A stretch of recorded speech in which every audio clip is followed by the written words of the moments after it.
Hello बच्चों, आपका स्वागत है आपके अपने यूट्यूब चैनल पर। तो बच्चों चलिए आज की इस वीडियो में हम देखने वाले हैं 8 ग्रेड अभ्यास पुस्तिका विज्ञान कक्षा 6 जो कि आपकी गवर्नमेंट स्कूल द्वारा दी जा रही है नई बुक घर से भरने के लिए। तो बच्चों इस वीडियो में उसी बुक के सभी प्रश्नों का हल मिलेगा। और अगर आपको हमारी वीडियो अच्छी लगे तो जल्दी से वीडियो को लाइक और चैनल के लिए सब्सक्राइब कर लीजिए। चलिए अब हम आगे बढ़ते हैं और आता है हमारा अध्याय 5। अध्याय 5 है लंबाई एवं गति। अध्याय का नाम हो जाएगा। तो यह देखिए बहुविकल्पीय प्रश्न है। तो प्रश्न नंबर 1 है सही विकल्प चुनकर लिखिए। तो आपका पहले का प्रश्न नंबर 1 का पहला हो जाएगा, यदि आपके मापक स्केल के सिरे टूटे हैं तो आपको क्या करना चाहिए। तो इसके जो है 3 आंसर दिए गए हैं। तो आगे देखते हैं प्रश्न नंबर 1 का। तो देखिए क्या हो जाएगा इसका, तो आपका क्या करना चाहिए, क्या हो जाएगा आपको क्या करना चाहिए। तो इसका बी वाला ऑप्शन सही हो जाएगा। माप शुरू करने के लिए स्केल पर किसी अन्य पूर्ण चिन्ह का प्रयोग करें। दूसरा है दृष्टिबाधित विद्यार्थी लंबाई मापने के लिए किस उपकरण का उपयोग कर सकते हैं।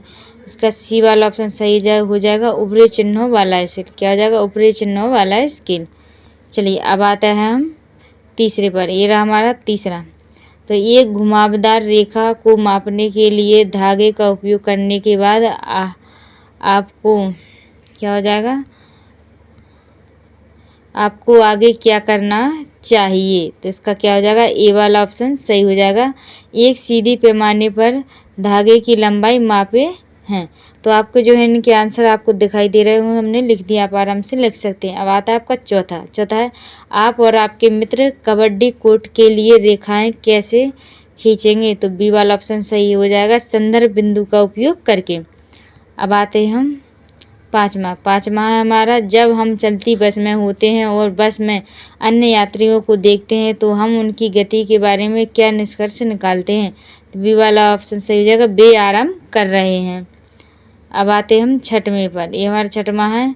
तो गणतंत्र दिवस आयोजन के समय छात्रों ने विद्यालय की सजावट के लिए विद्युत बल्बों की कड़ी लगाई। उन्होंने लड़ी की आवश्यक लंबाई का मापन निम्न में से किसकी सहायता से किया होगा। तो बी वाला ऑप्शन सही हो जाएगा लचीले मापन फीते से। चलिए अब आते हम बढ़ते हैं आगे। तो आपका जो है सातवां, स्केल पर माप पढ़ते समय आपकी आँख किस स्थान पर होनी चाहिए। तो सी वाला ऑप्शन सही हो जाएगा निशान के ठीक ऊपर। चलिए अब आता है आपका दूसरा रिक्त स्थानों की पूर्ति कीजिए।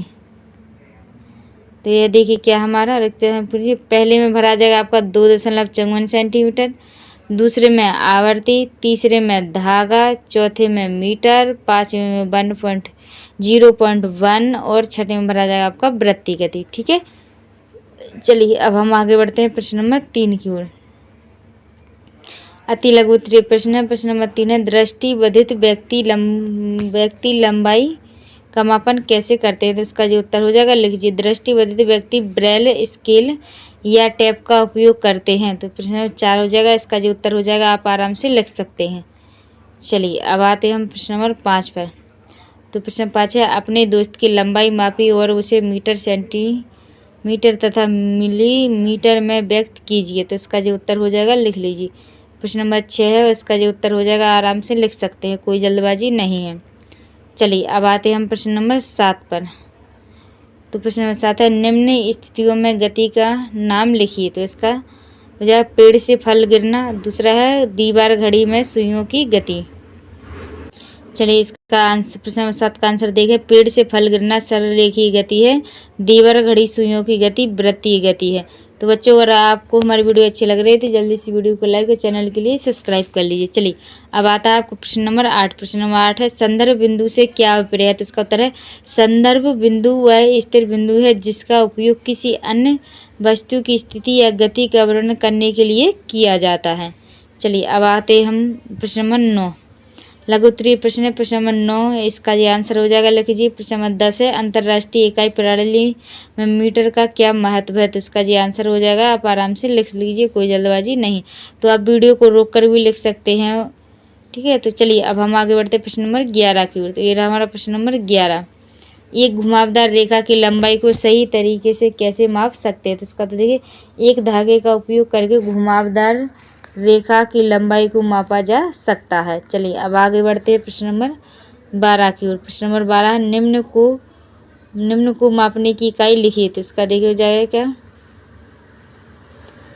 पहला किलोमीटर, मिलीमीटर, सेंटीमीटर या मिलीमीटर और चौथा आपका मीटर। ठीक है, चलिए अब हम आगे बढ़ते हैं प्रश्न नंबर 13 की ओर। ये हमारा प्रश्न नंबर 13 है।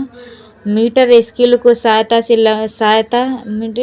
सहायता से लंबाई मापते समय बरती जाने वाली 2 सावधानियां लिखिए। तो इसका उत्तर हो जाएगा, लिख लीजिए, पहला और दूसरा, 2 हमने सावधानियां लिख दी हैं। अब आता है हमारा 14वां है, क्या आप कुछ ऐसी वस्तुओं के बारे में सोच सकते हैं जो एक से अधिक प्रकार की गति प्रदर्शित करती है? गति के प्रकार का भी उल्लेख कीजिए। इसका हो जाएगा उत्तर, देखिए क्या है। नंबर 1, लुढ़कती हुई गेंद, स्थानांतरीय गति, घूर्णन गति। दूसरा है साइकिल का पहिया, स्थानांतरीय गति, घूर्णन गति।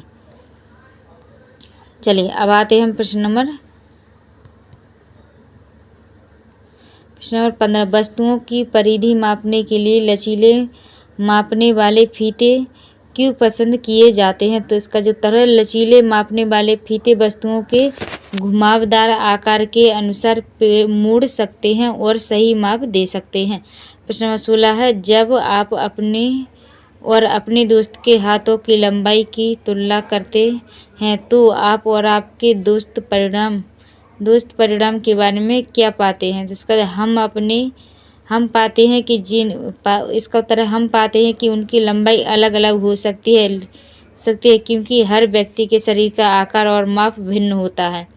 चलिए बच्चों, अब आते हैं हम प्रश्न नंबर 17 की ओर। ये रहा हमारा प्रश्न नंबर 17। इसका ये आंसर हो जाएगा, लिख लीजिए। प्रश्न नंबर 18 है, इसका ये आंसर हमने लिख दिया, आप आराम से लिख सकते हैं। चलिए अब हम बढ़ते हैं प्रश्न नंबर 19 की ओर। ये रहा हमारा प्रश्न नंबर 19।